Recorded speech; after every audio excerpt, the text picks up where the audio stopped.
سبحان الذي يسرى بعبده ليلا من المسجد الحرام إلى المسجد الأقصى الذي بارکنا حوله لنوریہ من آیاتنا صدق اللہ العظیم۔ دروشی پڑھیے گا۔ الصلاۃ والسلام علیک یا رسول اللہ وعلی آلک و اصحابک یا سیدی یا حبیب اللہ۔ الصلاۃ والسلام علیک یا رحمت للعالمین وعلی آلک و اصحابک یا سیدی یا حبیب اللہ۔ حمد و ثنا کے بعد عزت و تکریم کے لائق تشریف فرما مقتدر علماء، معزز محتشم حاضرین، السلام علیکم ورحمۃ اللہ۔ سورہ بنی اسرائیل سے ایک آیہ نور تلاوت کرنے کا شرف حاصل کیا۔ دعا ہے اللہ حق بیان کرنے کی توفیق عطا فرمائے۔ قابل عمل باتوں پر ہم سب کو عمل کر کے زندگی کی راہوں کو درست کرنے کی توفیق عطا فرمائے۔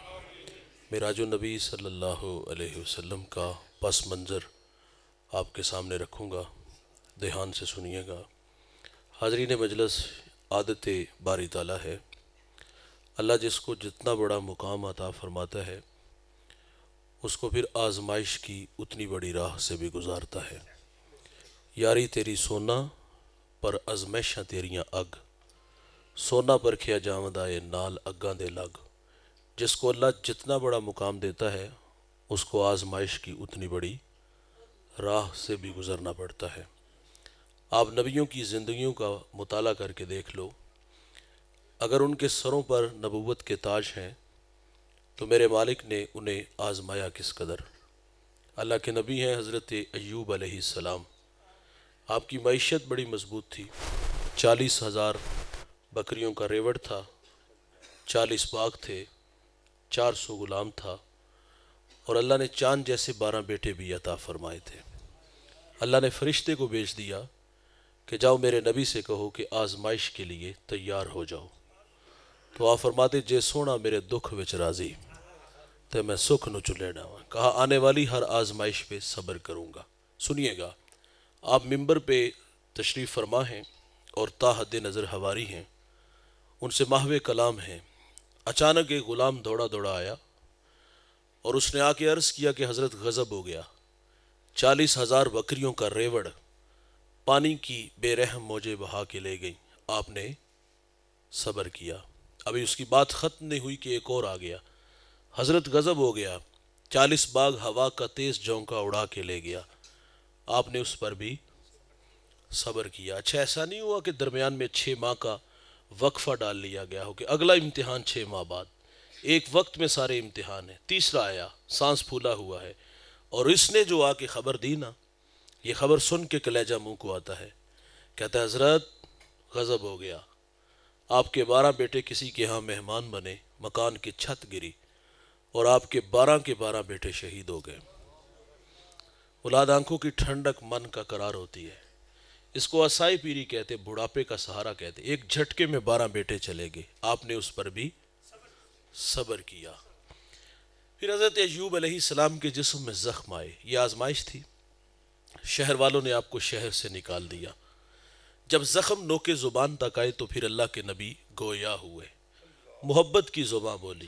شکوہ ہم لوگ کرتے ہیں، شکوہ ہم کرتے ہیں، زندگی میں کوئی آزمائش آ جائے تو ہم کہتے ہیں یا اللہ سارے دکھ ساڑھے واسطے نے، غریباں واسطے تکلیفاں نے۔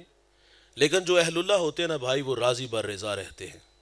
محبت کی کہانی سنیے گا۔ آپ فرماتے مالک 40,000 بکریوں کا ریوڑ پانی کی بپھرتی موجیں بہا کے لے گئی، میں نہ بولا۔ 40 باغ ہوا کا تیز جھونکا اڑا کے لے گیا، میں نہ بولا۔ میرے چاند جیسے 12 بیٹے چلے گئے، میں نہ بولا۔ شہر والوں کی بے وفائی کا تذکرہ کیا، مجھے شہر والوں نے شہر سے نکال دیا، میں نہ بولا۔ میرے انگ انگ میں زخم آئے اللہ، میرے جسم سے بوٹیاں ٹوٹ کے زمین پہ گری، میں نہ بولا۔ لیکن اللہ ایک درخواست ہے کہ میری زبان کو محفوظ رکھنا، وہ اس لیے کہ یہ زبان تیرا نام لیتی ہے۔ اٹھ دی بہندی ٹر دی پھر دی ستیاں تے جاگ دی، نام جپ دی رو تے کھپ دی، ویہ سر اس راگ دی، نام جپیاں قرب ملدا، نام دی کر پوری سانب، شیشی وچ کستوری جے کر پھر ضرورت کاغ دی۔ جنہیں عزتیں ملتی ہیں دوست انہیں آزمایا جاتا ہے۔ میرے اور آپ کے آقا و مولا نبی رحمت صلی اللہ علیہ وسلم کا اعزاز ہے، آپ امام الانبیاء ہیں، اور آپ کا فخر ہے کہ آپ نے سر کی آنکھوں سے رب کا جمال دیکھا ہے۔ جتنا بڑا اعزاز آزمائش بھی اس قدر بڑی ہوتی ہے۔ تو آئیے گا سنیے گا بھائی، میرے نبی جب دنیا میں تشریف لائے، شکم مادر میں ہے، ابھی دنیا میں تشریف نہیں لائے کہ آپ کے سر سے آپ کے والد کا سایہ اٹھا لیا گیا۔ یہ اس وقت ہوا جب حضرت عبداللہ رضی اللہ تعالیٰ عنہ شادی کے کچھ عرصہ بعد تجارت کے لیے ملک شام گئے اور وہاں سے واپس عبد المطلب کے ننھال یثرب آئے۔ یثرب بیماریوں کا گھر تھا، آئے اور بیمار ہو گئے۔ قافلہ چند دن ٹھہر گیا کہ آپ کی طبیعت بحال ہو تو ہم انہیں ساتھ لے چلیں، لیکن طبیعت دن بدن بگڑنے لگی، مجبوراً قافلہ مکہ لوٹ گیا اور تھوڑے دن بعد حضرت عبداللہ کا انتقال ہو گیا۔ اور یہ خبر مکہ میں عبد المطلب کے خاندان پر بجلی کی طرح گری۔ سید آمنہ نے ابھی اپنے ماہ تمام کو جی بھر کے دیکھا نہیں تھا۔ یار ان کا جی چاہا کہ میں اڑ کے یثرب چلی جاؤں، مٹی کے اس تودے کو دیکھوں اور اس کی خاک کو اپنی آنکھوں کا سرما بناؤں، لیکن جس امانت کا آپ کو امین بنانا تھا اس کی حفاظت کے ذمہ نے حضرت آمنہ کو روک لیا۔ حضور ابھی دنیا میں تشریف نہیں لائے دوست، شکم مادر میں ہیں کہ سر سے باپ کا سایہ اٹھا لیا گیا، آپ در یتیم پیدا ہوئے۔ میرے نبی کی عمر 6 سال ہوئی، چلنے پھرنے کے قابل ہوئے، سفر کی صحبتیں سہنے کے لائق ہوئے۔ تو سید آمنہ نے اپنے من کی کہانی اپنے سسر جناب عبد المطلب رضی اللہ تعالیٰ عنہ سے کہہ ڈالی کہ 6 سال جدائیوں میں گزار دیے، اگر آپ رخصت عنایت فرماؤ تو آرزو ہے اس خاک کو آنکھوں کا سرما بنا لوں۔ آپ نے اپنی جوان سالہ بہو سید آمنہ رضی اللہ تعالیٰ عنہ کو اجازت دی اور ساتھ ایک خادمہ ام ایمن کو بھیج دیا۔ یہ نفوس قدسیہ مکہ سے یثرب آئے، 1 مہینہ یا کچھ دن زیادہ وہاں ٹھہرے اور پھر وہاں سے واپس مکہ لوٹ آئے۔ اس کی وجہ یہ تھی کہ جو بھی آتا حضور کو دیکھتا، پیشانی میں نبوت کا نور دیکھتا تو برملا کہتا یہ تو اس امت کا نبی ہے۔ لوگوں کا جمگٹھا ہوا، سیدہ فرماتی میرے دل میں خوف پیدا ہوا کہ کہیں یہ میرے بیٹے محمد صلی اللہ علیہ وسلم کو گزند نہ پہنچائے۔ اس خوف نے سید آمنہ کو واپس پلٹنے پہ مجبور کیا۔ بھائی جان آدھا سفر طے ہو گیا، آدھا سفر ابھی باقی تھا۔ راستے میں ایک ابوا نامی گمنام بستی آئی، اب وہ گمنام نہیں کیونکہ اس کو نسبت سید آمنہ سے ہے۔ وہاں آ کر کے آپ رک گئیں اور آپ جان گئی، اور آپ کو وہاں بخار نے آ گھیر لیا اور آپ جان گئی کہ یہ بخار جان لے لے گا۔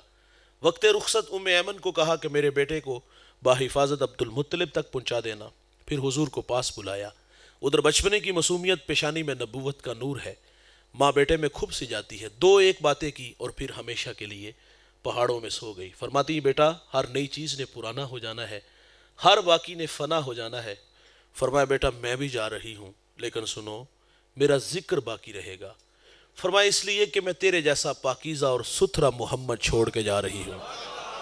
سانسوں کی مالا ٹوٹ گئی، موتی فضا میں بکھرے، ماں سے لپٹے لپٹ کے روئے، ننھے ننھے ہاتھوں سے کالے پتھروں کی قبر بنائی، آنسوؤں کا چھڑکاؤ کیا۔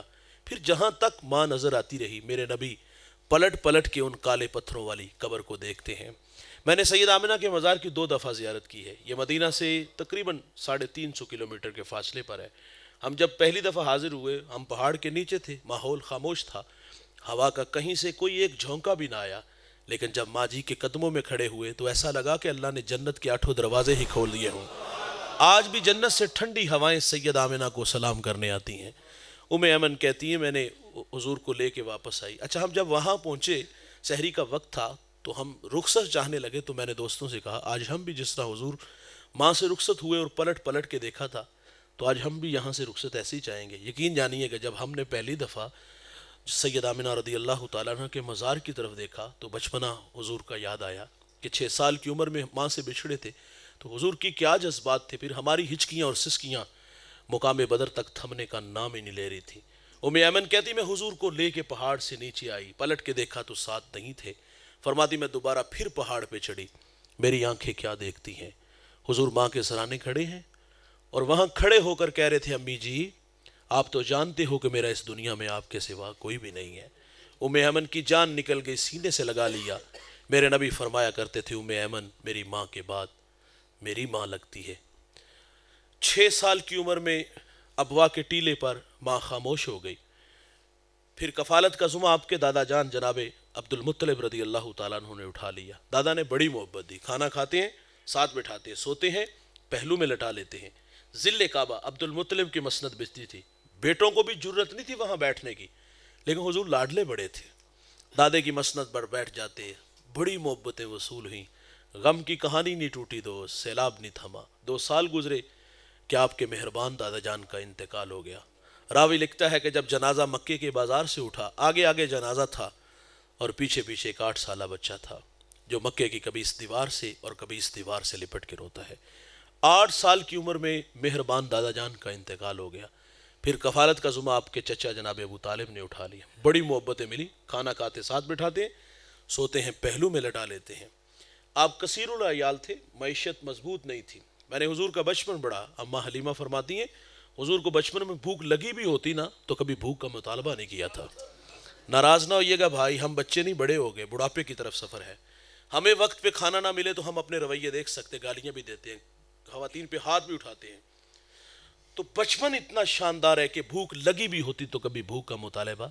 حضور پروان چڑھے، بات کو آگے بڑھاتے ہیں، جنہیں عزتیں ملتی ہیں انہیں آزمایا بھی جاتا ہے۔ کوہ صفا پہ چڑھ کے قوم کو لا الہ کی دعوت دی اور ہم نے قوم کے رویے پڑھے۔ مخالفین دوسری صفوں میں جو تھے انہوں نے اللہ کے حبیب صلی اللہ علیہ وسلم کی راہوں میں کانٹے بھی بچھائے، اجریاں بھی پھینکی، گلے میں رسی ڈال کے تو بھی دیا۔ عام الحزن بھی آیا، وہ غم کا سال جس میں شفیق چچا اور آپ کی زوجہ محترمہ حضرت خدیجہ رضی اللہ تعالیٰ عنہ کا انتقال ہو گیا۔ اس سال کا نام غم کا سال تھا۔ حضور گھر میں لگ کے بیٹھ گئے، لیکن پھر کار نبوت کی ذمہ داریاں میرے نبی کو میدان عمل میں لے آتی ہیں، اور حضور جب لا الہ کی دعوت دیتے ہیں، میں نے عرض کیا لوگ کانٹے بچھاتے ہیں، گھڑے کھودتے ہیں، اجریاں پھینکتے ہیں۔ حضور اس پیغام کو لے کے میدان میں اترے ہیں اور مخالفین مخالفت پہ اتر آئے ہیں۔ انہوں نے حضور کی راہوں میں کتنے دکھ، کتنی آزمائشوں سے حضور کو گزرنا پڑا۔ شیب ابی طالب میں بھی 3 سال محصور رہے، سوشل بائیکاٹ ہوا، ماؤں کی چھاتیوں سے دودھ خشک ہو گیا، بچے بھوک کی وجہ سے روتے ہیں تو مائیں منہ پہ تھپڑ نہیں مارتی بلکہ اتنا کہہ کے چپ کراتی ہیں، اگر تمہارے رونے کی آواز کافروں نے سنی تو وہ تمہارے نبی محمد کو تانے دیں گے۔ بچے خاموش ہو جاتے، یار صحابہ کہتے ہم نے پتے کھا کے گزارا کیا، چمڑے بھگو بھگو کر کے گزارا کیا۔ ایک صحابی کا بیان نظروں سے گزرا، کہتے مجھے اتنی شدت کی بھوک لگی ہوئی تھی کہ ایک گیلی جگہ پاؤں آیا، نہ جانے وہ کیا تھا، اٹھایا کھا لیا۔ آج تک یہ خبر نہیں کہ وہ چیز ہے کیا تھی۔ ان راہوں پہ چلنے والوں کو بھائی جان آزمایا گیا، ان راہوں پہ گزرنے والوں کو دکھوں سے دوچار ہونا پڑا۔ حضور مکہ سے طائف چلے گئے کہ وہ پڑھے لکھے لوگ ہیں، میں انہیں اپنی بات سناتا ہوں، انہوں نے بھی دعوت کو مسترد کیا۔ حضور فرماتے میں آیا، میں نے تمہیں اپنی بات سنائی، تمہاری قسمت کہ اسے قبول نہیں کیا۔ فرمایا میرے پہ مہربانی کرنا، میرے آنے کی خبر مکہ کے لوگوں کو نہ دینا۔ انہوں نے کہا ہم تو اس کی تشہیر کریں گے۔ سنیے گا دوست، اللہ کے حبیب صلی اللہ علیہ وسلم طائف سے واپس تشریف لانے لگے۔ طائف کا بازار ہے اور 2 رویا ستارے ہیں اور اوباش لڑکے اور ان کے ہاتھوں میں پتھر ہیں۔ میرے نبی فرماتے میں قدم اٹھاتا ہوں تو وہ میرے پاؤں پہ پتھر مارتے ہیں۔ مجھے درد ہوا اور میں درد کی شدت کی وجہ سے زمین پہ بیٹھ گیا۔ وہ آگے بڑھے، حضور کو کندھوں سے پکڑا، کھڑا کیا، چلنے پہ مجبور کیا گیا۔ حضور فرماتے میں دوسرا قدم اٹھاتا ہوں تو وہ میرے دوسرے پاؤں پہ پتھر مارتے ہیں۔ بدن لہو لہان ہو گیا۔ جوانوں، اس دین کی بنیادوں میں پیغمبر کا خون ہے۔ یہ دین بڑی محنت سے پھیلا ہے۔ میں اوکاڑا ایک جگہ خطاب کر رہا تھا، کچھ لوگ ناراض ہو گئے، سچا کی تے پامبڑ مچ دینے، اور وہ اقبال نے بھی کہا تھا کہ چمن میں تلخ نوائی میری گوارا کر کے زہر بھی کرتا ہے کبھی کارے تریا کی، کڑوی کسیلی قبول کر رہا ہوگی۔ میں نے برملا برجستہ کہا کہ حجروں میں نہیں، نذرانے وصول کر کے نہیں، ہاتھ چما کے نہیں، محنت سے دین آیا ہے، تبلیغ سے آیا ہے۔ محمد عربی صلی اللہ علیہ وسلم اس پیغام کو لے کے طائف آئے اور طائف والوں نے پتھر مارے، عرض کیا ان کے لیے بد دعا کر دے، فرمایا رحمت بن کے آیا ہوں۔ اور پھر وہاں ایک جملہ ارشاد فرمایا جو علماء کے لیے تھا، مبلغین کے لیے تھا، فرمایا مجھے ان کی نسلوں سے امید ہے کہ وہ میرے ساتھ چلیں گے۔ بھائی جان، بعض اوقات نتائج آنے والی نسلوں پہ چھوڑے جاتے ہیں، ہم بعض اوقات دل برداشتہ ہو جاتے ہیں، رویے ایسے ہوتے ہیں نا، جس کی گھر نہیں چلتی مسجد میں تو ضرور چلتی ہے نا، تو ہم بعض اوقات کہتے ہیں یار ہمیں تو سجدے سے غرض ہے، یہاں نہیں تو وہاں سے کم ہی کرنا ہے نا، اتنے بارڈر تے نہیں تو کدھر اور چلے جاؤں گے، مظفر گڑھ کیا نام اس گاؤں شہر کا، ظفروال چلے جائیں گے، شکر گڑھ چلے جائیں گے۔ لیکن یہ حضور کا فرمان ہمیں روشنی دیتا ہے کہ فرمایا مجھے ان کی نسلوں سے امید ہے کہ وہ میرے ساتھ چلیں گے۔ نتائج آنے والی نسلوں پہ چھوڑے جاتے ہیں۔ آپ جانتے ہو جب سندھ کے اندر نہید نامی بیٹی کے سر سے راجہ دہر کے گنڈوں نے دوپٹہ کھینچا تھا تو اس نے یا علل حجاج کہا۔ حجاج تاریخ کا قابل ذکر انسان نہیں بھائی، بہت بڑا بدماش ہے، اس کے ہاتھ ہزاروں لوگوں کے خون سے رنگے ہوئے ہیں، اس سماج کا بدماش آدمی کہتا ہے بہن میں حاضر ہوں، اور اس نے پھر اپنے بھتیجے، اپنے داماد کو جس کی عمر 17 سال ہے اس کو یہاں بھیجا، اور وہ ہندوستان کے تخت و تاج کو رونتا ہوا یہاں آیا اور اس بیٹی کے سر پر عزت کی ردا رکھی، اور پھر یہاں وہ 4 سال گزار کے گیا، مکران سے ملتان تک سفر کیا، اس نے اپنے کردار سے، اخلاق سے، گفتار سے 1,00,000 انسانوں کو محمد عربی کا غلام بنا دیا۔ وہ خود چلا گیا لیکن یہاں دین چھوڑ گیا۔ فرمایا مجھے ان کی نسلوں سے امید ہے، اور وہاں آنے والا ہمارے یہاں آنے والا وہ جوان کون تھا جس کو زمانہ آج محمد بن قاسم کے نام سے جانتا ہے۔ فرمایا مجھے ان کی نسلوں سے امید ہے۔ حضور طائف سے واپس تشریف لائے، ام ہانی کا گھر ہے، حضور ماہو استراحت ہے، آنکھیں بند ہیں، دل جاگ رہا ہے۔ اللہ تعالیٰ نے جبریل علیہ السلام کو حکم دیا کہ میرے محبوب کو میرے پاس لے آؤ۔ جن کو عزتیں ملتی ہے بھائی انہیں آزمایا جاتا ہے۔ حضور ابھی دنیا میں آئے نہیں، باپ نہیں، 6 سال کی عمر ہے، ماں نہیں، 8 سال کی عمر ہے، دادا نہیں، عام الحزن، شیب ابی طالب، مکے کے تلخ رویے، طائف کے پتھر، اتنے دکھوں کے بعد ہم دیکھتے ہیں کہ اللہ کے حبیب سے پڑھتے ہیں کہ اللہ کے حبیب صلی اللہ علیہ وسلم ماہو استراحت ہیں، اور جبریل علیہ السلام 70,000 نوری فرشتوں کے جھرمٹ میں حاضر ہوا۔ عرض کی مالک کیا حکم ہے، دستک دوں؟ فرمائے نہیں، لے سانس بھی آہستہ کے دربار نبی ہے۔ فرمایا چھت پہ چڑھو، چھوٹا سا سوراخ کرو اور اس سوراخ سے اندر داخل ہو جاؤ۔ جبریل کے 600 نوری پر ہیں، جبریل ایک پر کو کھولے تو زمین و آسمان کو ڈھانپ لے۔ آج حضور کی خدمت میں حاضر ہو رہے ہیں اور دنیا والوں کو تعلیم دے رہے ہیں، سبق سکھا رہے ہیں۔ جب بڑوں کے پاس آؤ تو بڑا بن کے نہیں، چھوٹا بن کے آیا کرو۔ سمٹ کے حضور کے قدموں میں حاضر ہوئے۔ مالک کیا حکم ہے؟ فرمایا یا جبریل قبل قدمہ ہے۔ علماء تشریف فرما ہے قبل باب تفعیل سے ہے اور یہ کثرت ماخذ کو چاہتا ہے۔ قبل قدمہ واحد کا نہیں، قدمہ ہے تثنیہ کا صیغہ ہے، ایک کی نہیں دونوں کی بات کی ہے یار، ایک بار کا تقاضا نہیں بار بار کا تقاضا ہے۔ فرمایا جبریل میرے نبی کے قدموں سے لپٹ جاؤ اور ان قدموں کے بار بار بوسے لو۔ کافوری ہونٹ، ٹھنڈے ہونٹ میرے نبی کے تلووں سے مس ہیں۔ میرا وجدان کہتا ہے کہ جبریل نے آرزو ضرور کی ہوگی، مالک تیرا نبی بیدار نہ بھی ہو، میں جی بھر کے ان قدموں کے بوسے تو لے لوں۔ نہ جنت کی کلیوں میں دیکھا مزہ جو محمد کی تلیوں میں دیکھے صلی اللہ علیہ وسلم۔ تو یہاں ایک ازالہ بھی کرتا چلوں، کچھ لوگ کہتے ہیں جبریل استاد ہیں اور حضور شاگرد ہیں۔ یہ اعزاز کس کا ہے بھائی؟ بیٹے کا، شاگرد کا ہے یا استاد کا؟ پاؤں چومنا، بیٹا باپ کے پاؤں چومے، شاگرد استاد کے پاؤں چومے، مرید شیخ کے پاؤں چومے۔ اعزاز کس کا ہے؟ او بھائی بیٹے کا ہے، شاگرد کا ہے، مرید کا ہے، تو جبریل حضور کے پاؤں چوم رہے ہیں۔ اعزاز جبریل کا ہے کہ حضور کا ہے؟ اور جبریل استاد ہیں یا حضور استاد ہیں؟ الف لام میم یہ حروف مقطعات میں سے ہیں، راز و نیاز کی باتیں اللہ جانے، یہ اس کا رسول جانے، لیکن علماء نے اس سے کچھ مرادیں لی ہیں۔ علماء کہتے ہیں الف سے مراد اللہ، لام سے مراد جبریل اور میم سے مراد محمد صلی اللہ علیہ وسلم۔ یہاں طبیعت میں ایک سوال تو آیا ہوگا کہ مولانا اللہ الف سے، محمد میم سے، جبریل تو جیم سے ہونا چاہیے تھا، یہاں لام سے جبریل کیوں کہا گیا؟ سنیے گا، دھیان سے سنیے گا، لطف لیجئے گا۔ علماء کہتے ہیں یہ قرآن محاورہ عرب کے مطابق اترا ہے۔ عرب والے جب ناموں کو اختصار سے لکھتے، جو آقا کا نام ہوتا اس کے نام کا پہلا حرف لکھتے، اور جو خادم ہوتا اس کے نام کا آخری حرف لکھتے ہیں۔ یہاں جیم نہیں بھائی، لام لایا گیا ہے۔ جبریل حضور کے در کے خادم ہیں، پاؤں چومے، حضور بیدار ہوئے، اللہ کا یہ تفصیل سے واقعہ آپ نے علماء سے سن رکھا ہے، میں آپ کا زیادہ وقت نہیں لوں گا اور میں بڑی تیزی سے اپنے مضمون کی طرف بڑھ رہا ہوں۔ تو جبریل نے پاؤں چومے، حضور بیدار ہوئے، اللہ کا پیغام آیا کہ اللہ آپ کے دیدار کا مشتاق ہے۔ شک صدر ہوا اور اللہ کے حبیب صلی اللہ علیہ وسلم براق پہ تشریف فرما ہوئے، وہاں سے مسجد اقصیٰ تشریف لائے۔ اچھا سنیے گا، جب حضور براق پہ تشریف فرما ہوئے نا تو حضور کی آنکھوں میں آنسو آ گئے۔ اللہ، حضور کو امت یاد آ گئی۔ 63 برس اس امت میں گزارے ہیں یار، اور ساری زندگی اس امت کو یاد رکھا۔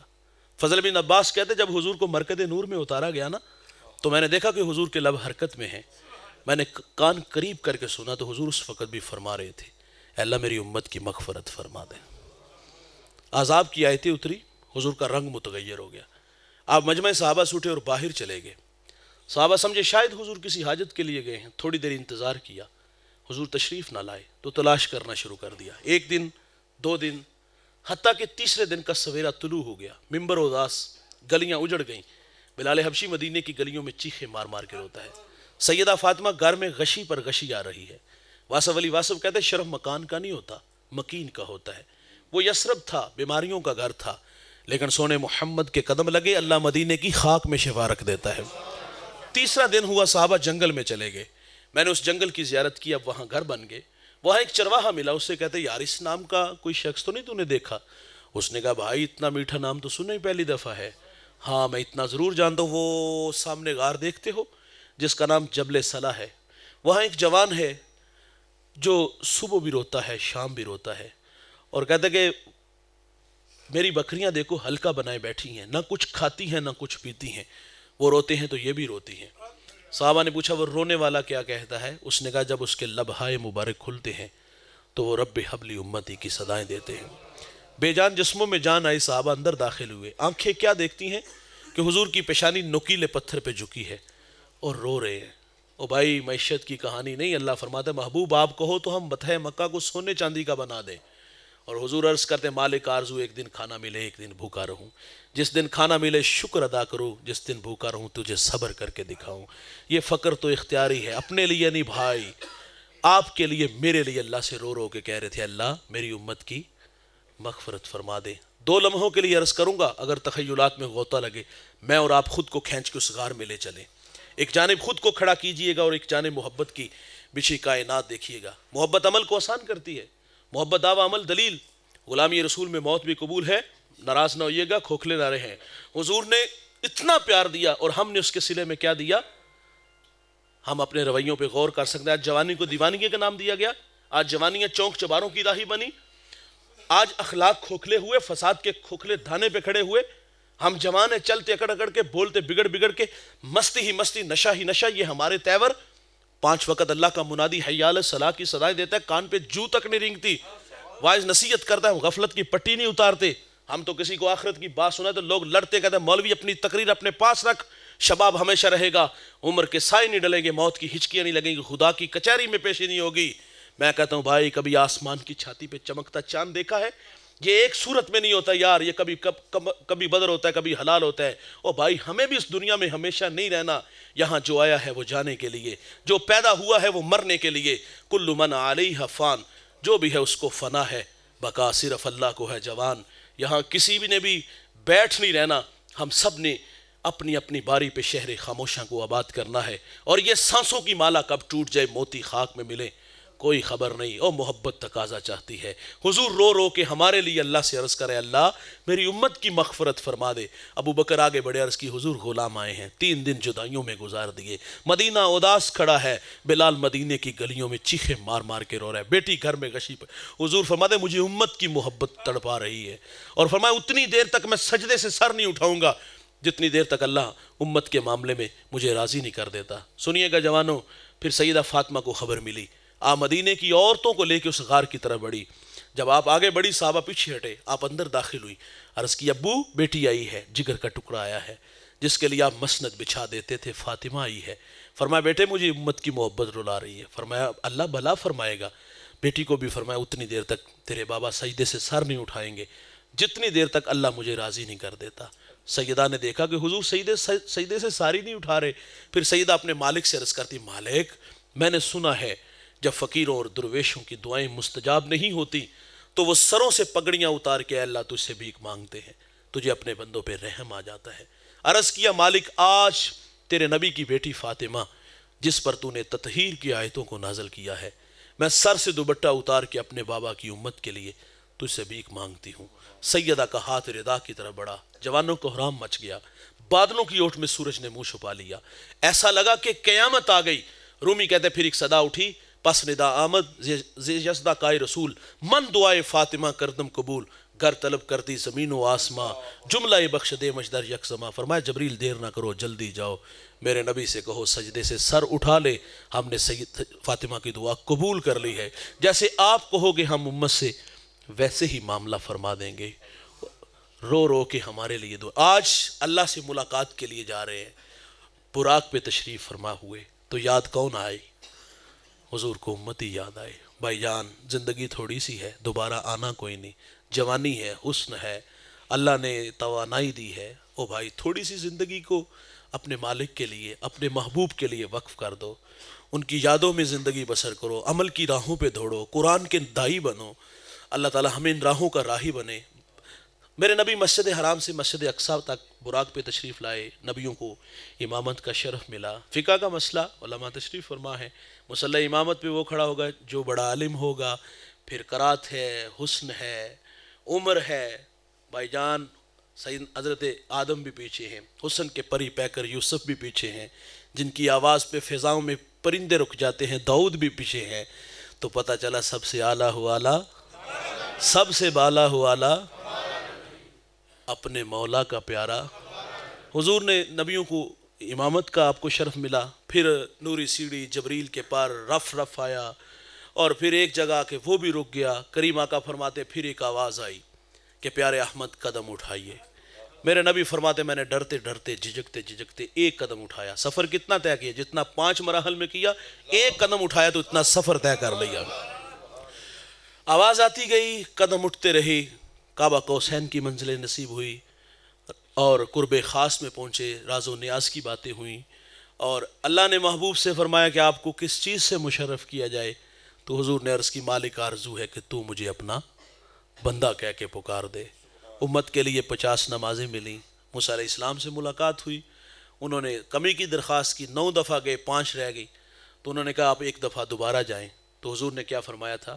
اب مجھے اللہ سے حیا آتا ہے. اتنی نہ کمی بھی نہیں کہ 5 بھی نہیں پڑے گی. تو امتی نے کیا کہا کہ ایک چکر اور لگتا تو ہماری جان ہی چھوٹ جاتی. تحفہ دینے سے محبت بڑھتی ہے بھائی. حضور امت کو 5 نمازیں تحفے میں دیتے ہیں اور ہم نے اس تحفے کی کیا قدر کی. انتہائی معذرت سے کہوں گا، ایک گھر میں 8 افراد ہیں، سب پہ نماز فرض ہے. نماز کے وقت کتنے لوگ آتے ہیں؟ وہی 5-7 بوڑھے لوگ. اللہ کے ابھی بوقت وصال میرے نبی کے لبوں پہ کیا کلمات، الصلاۃ الصلاۃ. سینکڑوں مرتبہ قرآن مجید میں مختلف سیغوں کے ساتھ نماز کی تلقین کی گئی. حقوق اللہ میں قیامت کے دن سب سے پہلا سوال بھائی نماز کا ہوگا. صحابہ کہتے ہیں مسلمان اور کافر کے مابین جو فرق تھا ہم کیا رکھتے تھے؟ جو نماز پڑھتا ہم مسلمان سمجھتے، جو نماز کے لیے نہیں آتا تو وہ، یعنی کہ اس اور میرے کریم آقا صلی اللہ علیہ وسلم فرماتے مجھے تمہاری دنیا سے 3 چیزیں محبوب ہیں، خوشبو منکوحہ عورتیں، اور تیسرا فرمایا نماز میری آنکھوں کی ٹھنڈک.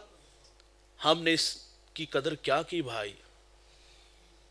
حضور امت کے لیے 5 نمازیں لائے اور آج کوئی کہتا میرے کپڑے پاک نہیں. کپڑوں کی تو کہانی نہیں بھائی، من گندے ہیں. پیوند لگے کپڑے اللہ کے حضور جھکا دیتے ہیں. دیدہ دلیری بھی دیکھی ہم نے، کہا تو ساڑھے سے دی پڑا بھی. ہاں یہ رویے ہم نے دیکھے ہیں. حضور نے 5 نمازیں امت کو دی، ہم نے اس کی کیا قدر کی. بے نمازی کو بھائی، ہمارے اسلاف کو، میں نے اسلاف کو پڑھا ہے، سعدی شیرازی فرماتے بے نمازی کو قرض نہ دو. فرمایا جو اللہ کا قرض ادا نہیں کرتا وہ تمہارا قرض کس طرح ادا کرے گا. شیخ عبد القادر جیلانی فرماتے بے نمازی کو مسلمانوں کے قبرستان میں دفن نہ کرو. اور سلطان باہو فرماتے بے نمازی سے خنزیر پناہ مانگتا ہے. آج ریشو دیکھ لو بے نمازیوں کی کتنی ہے. بے نمازی کو ذلیل کر کے مارا جائے گا، بے نمازی کا منہ کالا کر دیا جائے گا، اس کی قبر تنگ کر دی جائے، اس کی ہڈیاں توڑ دی جائیں گی. اور بے نمازی کو سنیے گا بھائی، قیامت کے دن قارون حامان کے ساتھ کھڑا کیا جائے گا. قیامت کے دن اللہ حکم دے گا مجھے سجدہ کرو. اس دن بے نمازی بھی چاہے گا ساری زندگی نہیں اللہ دی منی، آج ہی سجدہ کر لوں، لیکن باوجود چاہنے کے سجدہ یوں کمرے اکڑ جائیں گی. اور حشر کن لوگوں کے ساتھ ہوگا؟ جو اللہ رسول کے دشمن ہوں گے. جس صف میں اللہ رسول کے دشمن کھڑے ہوں گے اسی صف میں بے نمازی کو کھڑا کیا جائے گا. میں ڈسٹرکٹ منڈی باولدین ایک جگہ خطاب کے لیے گیا، نماز کا ٹائم تھا، ہم صفوں میں کھڑے تھے تو ہمارے ساتھ ایک ذات کا مصلی تھا. چودھری صاحب نے کھینچ کے پچھلی صف میں کر دیا. وہ ساگر نے کہا تھا نا کہ کون کہتا ہے کہ ظلمات نے دم توڑ دیے. ہم لوگ تو آج بھی اندھیروں میں کھڑے ہیں. یہ کمی چودھری کی تقسیم ہم نے آج بھی رکھی ہے، کھینچ کے پچھلی صف میں کر دیا. ہم تو کمی کے ساتھ کھڑا ہونا تو ہین سمجھتے ہیں، جو اللہ رسول کے دشمن ہوں گے ان کے ساتھ کھڑا ہونا اعزاز کی بات ہوگی. یوں کمرے اکڑ جائیں گی بھائی، قیامت کے دن رسوائی کے علاوہ کچھ نہیں ملے گا. حضور کی خدمت میں ایک خاتون آئی، عرض کرتی ہے، اپنے گناہوں کا اظہار کرتی ہے کہ حضور شادی شدہ ہوں، شوہر دیار غیر چلا گیا، نفس پہ قابو نہ رکھ سکی، زنا ہو گیا، حاملہ ہوئی، بچہ ہوا تو غیرت کی وجہ سے اس کو ذبح کر دیا، مار دیا، قتل کر دیا. اور پھر کہا میرے پاس ایک سرکے کا مرتبان تھا جس کو بیچ کے میں بسر اوقات کرتی تھی، میں نے اس بچے کو پھینک دیا اور گندا سرکہ بیچتی رہی. 3 گناہوں کا اظہار اس خاتون نے کیا. اللہ کے حبیب صلی اللہ علیہ وسلم نے گناہوں کی سزا بیان کی. فرمایا تو نے زنا کا ارتکاب کیا، شادی شدہ ہے، تجھے رجم کیا جائے گا. تو نے ایک انسان کو قتل کیا، تجھے قتل کیا جائے گا. تیسرا فرمایا گندا سرکہ بیچا، گناہ کبیرہ کیا، اس کی اللہ سے معذرت چاہ. 3 گناہوں کی سزا بیان کرنے کے بعد حضور فرماتے تو جس درد سے روتی ہوئی میری خدمت میں آئی، میں محمد سمجھا شاید کہ میری نماز عصر قضا ہو گئی ہو، شاید کہ تیری نمازیں. او بھائی کتنی رہتی ہیں ہماری عصر کی نمازیں. ہم اپنی سر سکتی رحمت اللہ علیہ، کتنا بڑا نام ہے، جوان بیٹا دنیا سے چلا گیا، دوران تدفین نماز عصر چلی گئی، سارا شہر افسوس کے لیے آیا، آپ تڑپ گئے، فرمایا پتر چلا گیا، سارا شہر آیا افسوس کیا، میری نماز چلی گئی، کسی نے بھی افسوس نہیں کیا. بھائی جان ہم شمار کریں اپنی نمازوں کو معذرت سے، میں اور آپ، کہ ہم نے زندگی میں نمازیں پڑھی کتنی ہیں، چھوڑی کی بات نہیں کر رہا، پڑھی کتنی ہیں.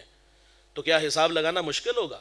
ابھی 2 منٹ میں حساب کر کے بتا دیں گے، انگلیوں کے پوروں پہ گن کے ہم بتا سکتے ہیں. کچھ لوگوں کے پاس صرف ایک جمعہ ہے، کچھ لوگوں کے پاس فجر کی نماز ہے، اور کچھ لوگوں کے پاس سال میں ایک عید کی نماز ہے. اچھا جو سال بعد آتا ہے نا، یقین جانو دکھ بھری کہانی یہ ہے کہ جو سال بعد آیا، اللہ کی نعمتیں کھاتا رہا، اس کی دھرتی پہ اکڑ اکڑ کے چلتا رہا، سال بعد اللہ کے گھر میں آیا، تو اسے شرم نہیں آئی کہ میں سال تک اللہ کے گھر میں داخل ہی نہیں ہوا، اور آ کر کے اس نے سجدے میں سر رکھ کے اللہ سے معافی نہیں مانگی، بلکہ بڑی ڈٹائی سے کہتا تھا کافروں کے مرنے. یہ تو رویے ہیں ہمارے. امت کو میرے رسول نے نماز دی بھائی، کیا قدر کی ہم نے اس نے. آج گھروں کی تلاشی لیں تو ہمارے گھروں سے مصلے نہیں ملیں گے، درود کی تسبیح نہیں ملے گی. آج بیٹوں کے پاس، بیٹیوں کے پاس، بوڑھوں کے پاس موبائل تو ملیں گے، لیکن نہیں ملیں گے تو مصلے نہیں ملیں گے، نہیں ملیں گی تو درود کی تسبیحیں نہیں ملیں گی. تو یہ معراج کا تحفہ ہے بھائی. حضور نے امت کو 5 نمازیں دی. آج کی اس بزم میں وعدہ کرو آج کے بعد ہم نماز نہیں چھوڑیں گے. اللہ ہمیں اس پہ ساری زندگی قائم رہنے کی توفیق. آخری بات اور بڑی اہم بات ہے، معراج کی خلوتوں میں جب حضور اللہ کے حضور حاضر ہوئے، وہاں راز و نیاز کی باتیں ہوئیں، اور ان راز کی باتوں میں ایک بات سیدہ عائشہ رضی اللہ تعالی عنہا کے ذریعے ہمارے تک پہنچی. اس کو سنیے گا اور اللہ سے عمل کے جذبے مانگیے گا. ام عائشہ فرماتی دریائے رحمت جوش میں ہے، حضور نے اختیار دیا، عائشہ جو مانگو گی عطا ہوگا. عرض کیا حضور میں اپنے والد گرامی سے مشورہ کرنا چاہتی ہوں. فرمایا کر لیں.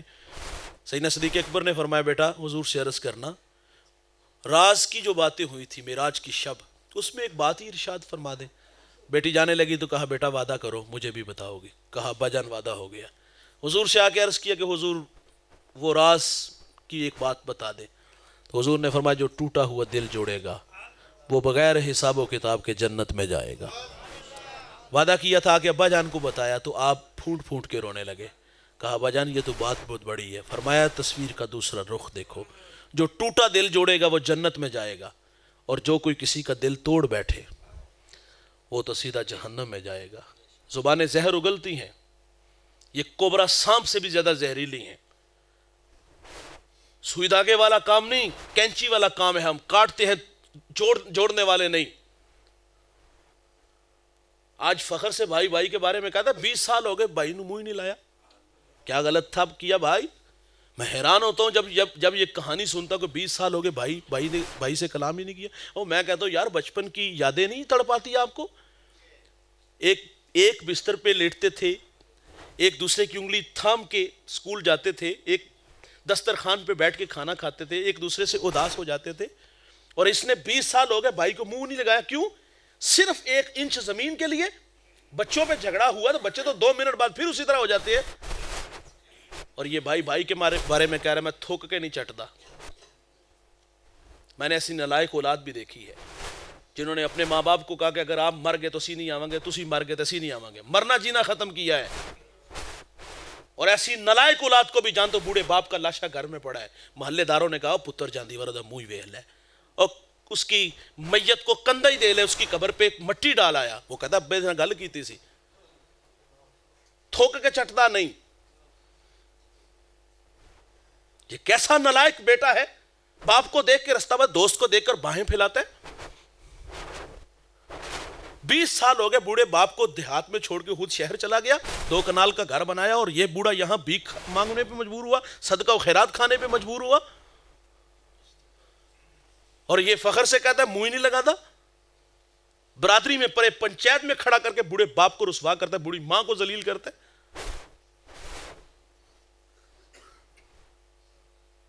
جو ٹوٹا دل جوڑے گا وہ جنت میں جائے گا۔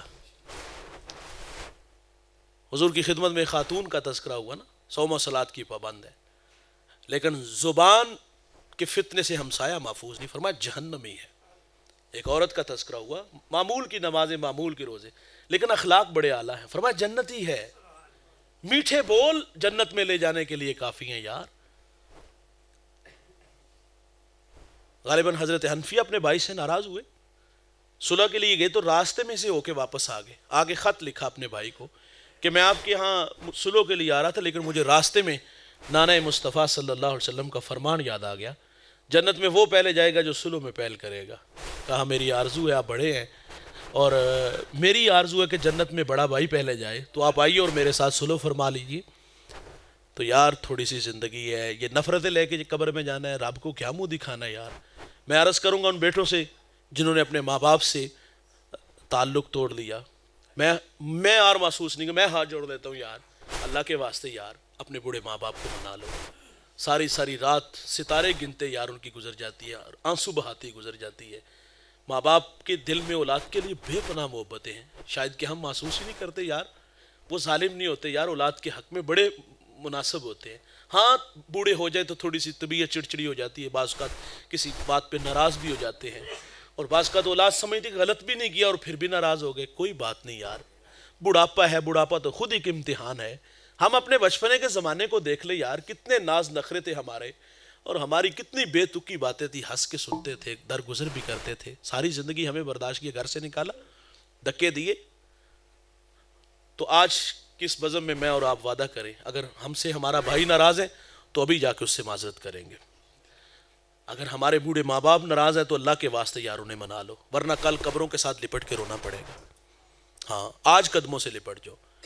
میں ٹوبا ٹیکسنگ ایک جگہ حاضر ہوا تو ایک 18-20 سالہ جوان سفید امامہ اور سفید لباس پہنا ہوا، مجھے دوستوں نے بتایا کہ یہ صبح لوگوں کو نماز کے لیے اٹھاتا ہے۔ میں نے اس بچے کو بڑی دعائیں دی، میں نے کہا آج کا جوان تو چونک چباروں میں نظر آتا ہے، چھٹی کے وقت اسکول کے گیٹ کے سامنے جوانی برباد کرتے دکھائی دیتے ہیں، سعادت مند ہے۔ ساتھ ایک صاحب نے کہا سرگوشی کی، مولوی صاحب یہ باپ کا گستاخ بھی بڑا ہے، دستار کے ہر پیش کی تصدیق ہے لازم، ہر صاحب دستار معزز نہیں ہوتا، وڈیاں پگا مان لینا بندہ وڈا نہیں ہوتا، بندہ رویوں سے بڑا ہوتا ہے۔ میں نے دل کے دروازے پر دستک دی، چرب زبان تھا، پہلے تو اس نے میرے ساتھ بحث کی کہ مجھے بھی میرے والد کو بٹھاؤ، غلط ہوا تو جوتے کھاؤں گا۔ خیر میں نے کوئی 1-2 بات اسے سنائی، اس کو سمجھ میں آئی، میں نے کہا جا معذرت کر کے آ۔ 10 منٹ بعد واپس آیا، آنکھوں میں آنسو تھے، وہ کہتا ہے ہاتھ باندھ کے کھڑا ہوا ہوں، مجھے سینے سے لگا لیا۔ آج سینے سے لگ جو یار، کل قبروں سے لپٹ کے رونا پڑے گا، پھر سوائے ندامت کے کچھ بھی نہیں ہوگی۔ یہ دولت بہت بڑی ہے، ٹوٹے دل جوڑو یار، ناراضگیاں ختم کرو۔ اگر کوئی بھائی ناراض ہے تو وہ بھائی سے معذرت، کوئی دوست ناراض ہے تو دوست سے معذرت کرو۔ اور یار کسی کی بہن ناراض ہے، میں نے ایسے ظالم بھائی دیکھے ہیں 10 سال ہو گئے بہن سے مرنا جینا ختم کیا ہے، اور باقاعدہ بچوں کو انہیں تلقین کی کہ میں مر گیا تو میرے جنازے تے بھی نہیں آن دینا، تکے دے کے کرو کٹ دینا۔ ٹوٹے دل جوڑو یار، جنت میں جانے کا یہ راستہ ہے۔ اللہ تعالیٰ سے دعا ہے جو کہا سنا، اللہ مجھے آپ کو عمل کی توفیق عطا فرمائے۔ وآخر دعوانا